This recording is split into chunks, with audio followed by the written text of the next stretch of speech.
100%โดยไม่แล้วมีการเปลี่ยนแปลงจังได๋น้อเปลี่ยนแปลงจังไดน้อก็คือแบบสิใส่ผ้าบัดนี้เป็นกระจาดโดยกระจาดเอาแล้วเฮาคุยกับเพิ่นว่าใส่โซล่าโดยนี่ผู้ใหญ่เพิ่นก็เลยว่าเปลี่ยนแปลงใหม่ยันเข้าไปอีกเดี๋ยวโดยใส่ผ้าแต่ว่าเฮาเอ็มมันเอาก็ได้แต่ว่าเฮาบ่ได้แอมแบบนี้เนาะบ่ได้แอมแบบนี้พี่น้องเอ้ยให้ตากะรู้เอาแม่นตากะรู้ใส่ไม้นิ้วแนบเอาสินะโดยเป็นแน่นแปลว่าเอาไม้นิ้วแนบเป็นตากะรู้ไปเลยมันก็แน่นได้โดยพอเฮาจิกขอบ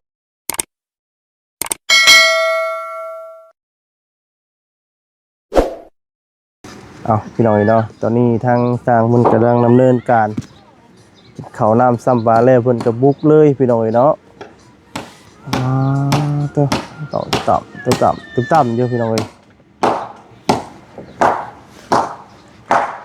พี่น้องเอ้ยเนาะกราบทักทายสบายดีเด้อสบายดีพ่อแม่พี่น้อง FC กันเบิดสุขคนพี่น้องเนาะ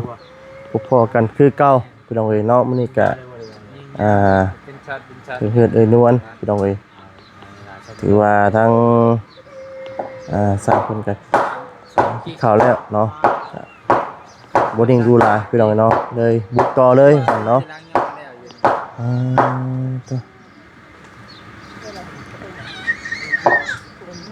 คุยเละแฮ่วัน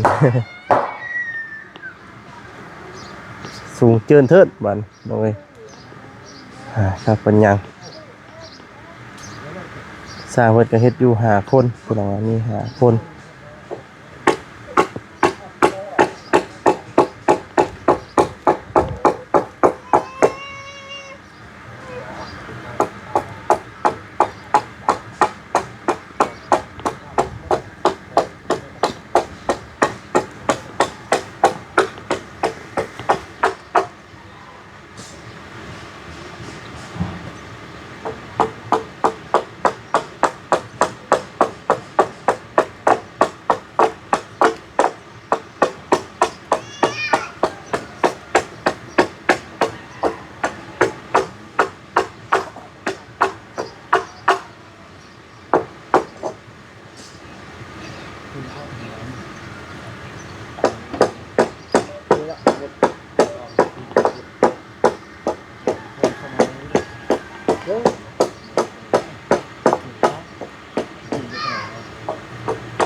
กำลังบากขอโซ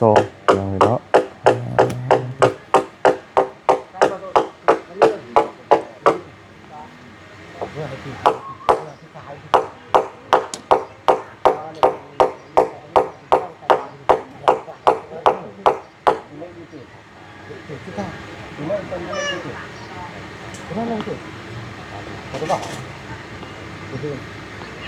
Kebetulan emang bukan kan kalau ituเป็น กำลังปรึกษาหารือกันพี่น้องยิงจังเส้น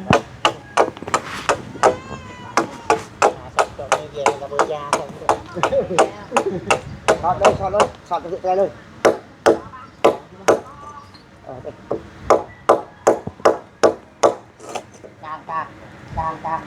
กำลังสิยกใส่พี่น้องตัว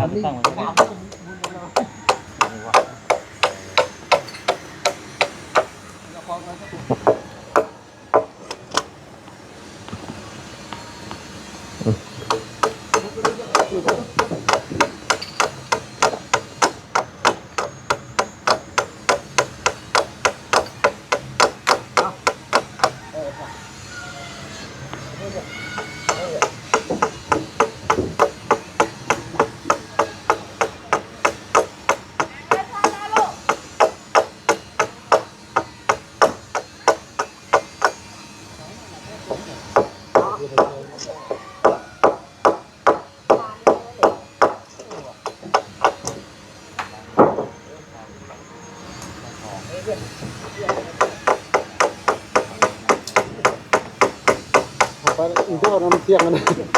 Kelip สมุนสุดเลยที่เทียบเลยตรงนั้นเนาะมุ้งเจ้าเนี่ยมุ้งเจ้าเนี่ยก็เลยรู้จักอะไรกันอยู่ทางเนี่ย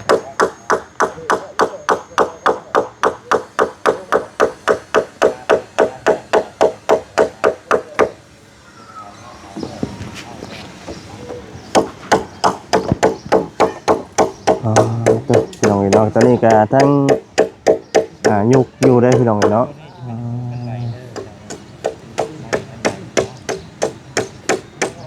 เบิ่งภาพไปนำกันพี่น้องเลยแล้วก็บ่น้องทางหน้าเบิ่งนี้อันใดเบิ่งนี้ เพราะว่าเห็นต้นนั้นสูงเด็กทางหน้าทาง บ่แม่นบันไดสิหันมาพี่เด้นะพี่ ทางเราที่เดินหน้าทางคนจะได้อธิบายผิดแล้วในสิ ดีขึ้นว่าคันใดอยู่มือเบิ่งนี้บ่จัดนะเด้บ่งต้นของไม้สักกระเด็น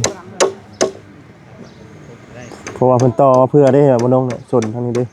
ชนตะกอ2ก็คือ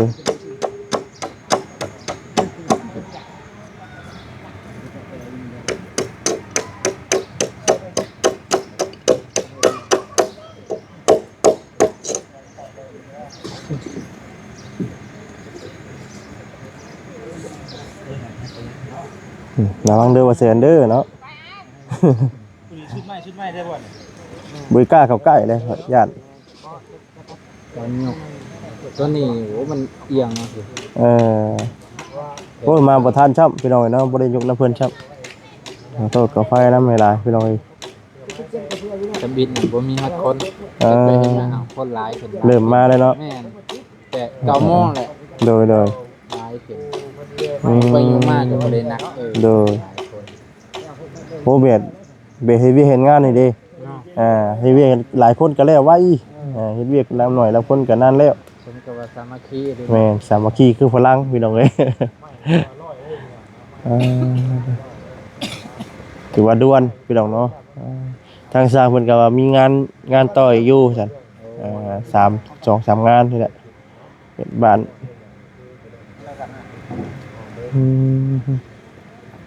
เพื่อเราขึ้นเป็นเพลง3เลยบ่3เลยบ่เลยโอ้เทื่อละ3 เสาเลย3 เสาเลยมันก็เลยแบบว่าต้องใส่คนหลายนี่คันเสาละคิดว่าขึ้นเทื่อละ2บ่เนาะเป็น3เลยถ้าเพิ่นว่าเทื่อละเสานี่แฮงง่ายแต่ว่ามันก็ยากนั่นแหละมันสิยากมันขึ้นตีแบบนี้แหละโดยก็เลยตีไว้เลยเนาะตีไว้เลยแล้วก็ยกขึ้นบ่เดียวเลย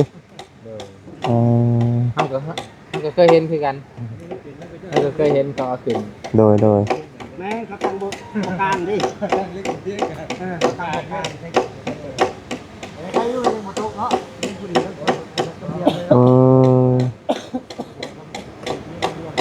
พี่น้องเนาะมีที่ถ่ายภาพบรรยากาศนำกันได้พี่น้องหรือเนาะกินนี่ก็ได้อากาศดีเนาะบรรยากาศซบสีแตกๆแล้วนึง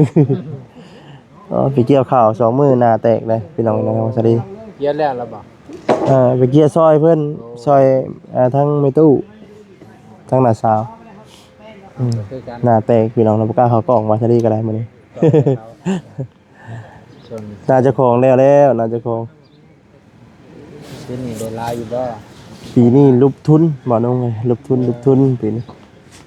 มันสิลุกไปทางหน้าบ่จ้ะหน้านี่เนาะบ่ก็ได้กำไรปีนี้เพราะว่าเฮ็ดหน้าว่านเนี่ยเข้าบ่งามปานใดมึงปีนี้เนี่ยเข้าบ่งามแล้วก็หญ้าขึ้นลายก็เลยโอ้ปานใดพี่น้องปีนี้แม่คุยก็บ่มีผลแม่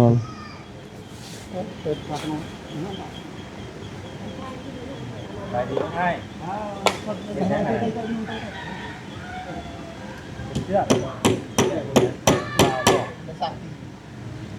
คือว่าเอียงเสากลางแถวกลางซื้อออกไปต่างประเทศได้บ่เป็นเริ่มขึ้นตอกได้บัดเนาะโอ้กล้าขึ้นเลยพี่น้องทางมาซะดีอายุดอมมีแต่ไว้ชักกันเนาะ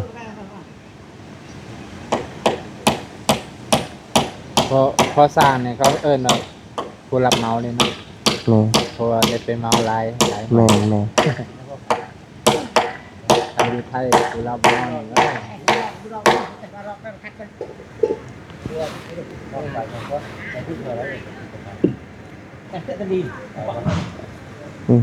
แล้วอย่านำพี่น้องเนาะมองนี่เด้อนะพี่น้องเอ้ย เอาแต่บ่ฮู้หรอกว่าไปซื่อพี่น้องเอ้ย ก็คือซีเมนต์ ความหมายก็สิแบบนั้นเนาะ คือซีเมนต์หั่นแล้วซีไปแบบ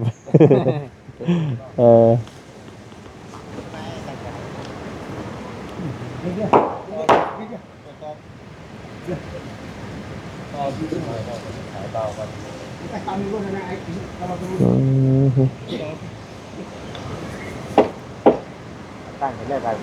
บักใหญ่เนาะว่านุ่ม แม่ สุดยอด สบายเด้อเนาะสบายดีบ่แซน ดีพอสบายดีซ้ำบ่เฮือนใหญ่นี่เนาะเฮือนไอ้เกิงไอ้เคยเห็นบ่ บ่ยังบ่เคยเห็นเดือนแล้วยังบ่ได้เห็นเลยมีแต่หลังเก่าแล้วพี่น้อง ได้บ่รู้นี่ นี่ตั้งไว้หั่นบ่แซน ฮัลโหลใช่อยู่ พี่น้องเห็นเนาะโหทางคอแล้วนะตอกเด้อแล้วว่าพี่น้องระวังเด้อเรา พี่น้องเห็นเนาะโหเด้อย่านได้พี่น้องนะลมแห้งดีพี่น้องเห็นเนาะ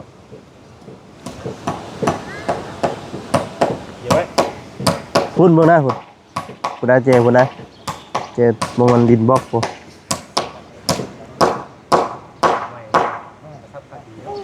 เขาไม่ว่า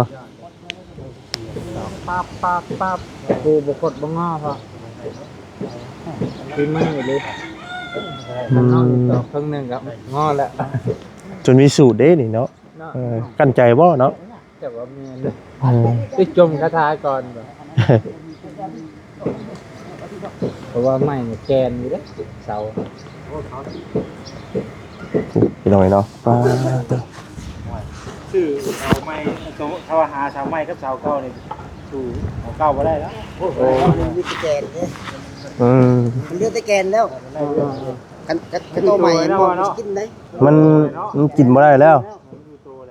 คือไม้นี่มันก็นอกจากว่าเฮาได้ไม้แบบเก่า แล้วเราแบบกับบักไว้เบิดแหละเนาะต้องไงมันก็มีแต่กบอย่างเดียวจะซื้อ กินบ่ลงแล้ว รุ่นเสามันเกณฑ์นะเด้กินบ่ลงเลย ตอกบางนั้นก่อนตอกมาขึ้นก่อนดึงไป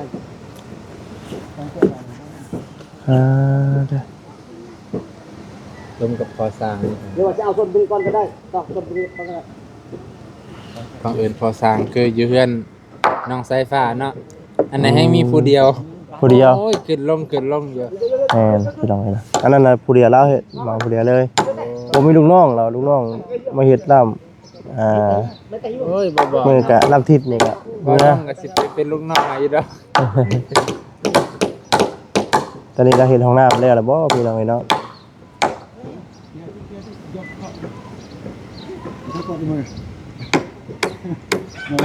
แรงเลยบ่ได้พาไปเบิ่งพี่น้องเนาะเดี๋ยวสิพาไปเถื่ออาจจะได้แวะลงไปหาทางน้องบุญทวีอยู่หน่อยเนาะ พวกทำได้ได้บ่พวก สี่ห้องนี่ ที่ห้องบ่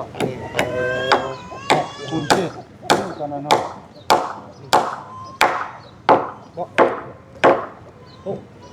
6 เมตรโยนนี่6 เมตร80ได้ ตรงนั้นเก็บมันตายอยู่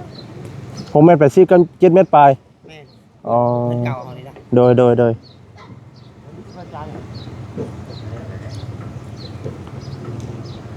โอ้โคตรเละอยู่เนาะ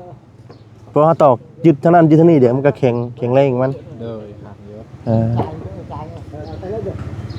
เพิ่นน่ะ เพราะมันมีตัวครึ่งเด้ เนาะอันนี้ทั้งลุ่มเนาะทั้งเทิงก็สิตีอีกว่าบัดนี้เนาะ แม่นเทิงก็ตี นี่บ่เขาว่าตีหยังก็สะยั่วบ่ ใส่ยัวสียัว นี่ผู้แปดผู้10เนาะ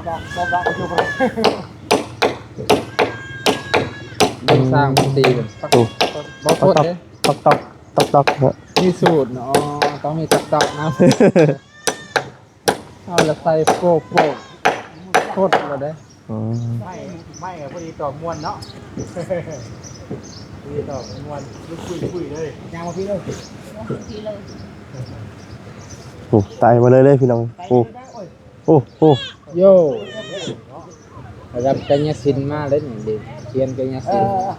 เอาเลย เป็นโลกที่แบบไหน ต่อตามจังหวะพี่น้องเนาะ1 2 1 2 1 2นะพี่น้อง ขนาดซ้ำนี่เจ้าบ่คนเนาะ 1 3 1 2หันไปท่วงนะว่าน้องโคตรซับ นั่น เออ อันนี้คือปูนี่มีสองแบบเลย แล้วถ้าเป็นไทยหมด พูดได้แต่ปูเลยคนไหนเวลาข้าวมันจะเล่นกลัวแบบ อ่ะ เอาไปใส่ใหม่นะ เสียใหม่เด้อว่าน้องเด้อ ก็ดอกนึง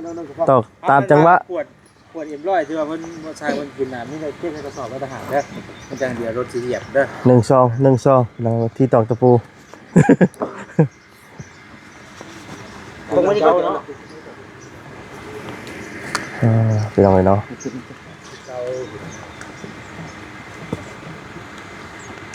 ไม่ตัวได้แบบนะมีสุดงาม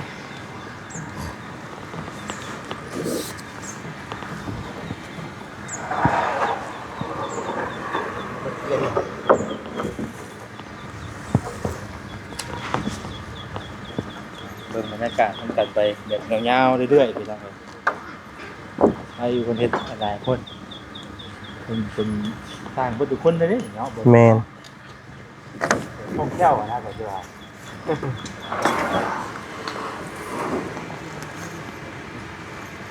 ใช่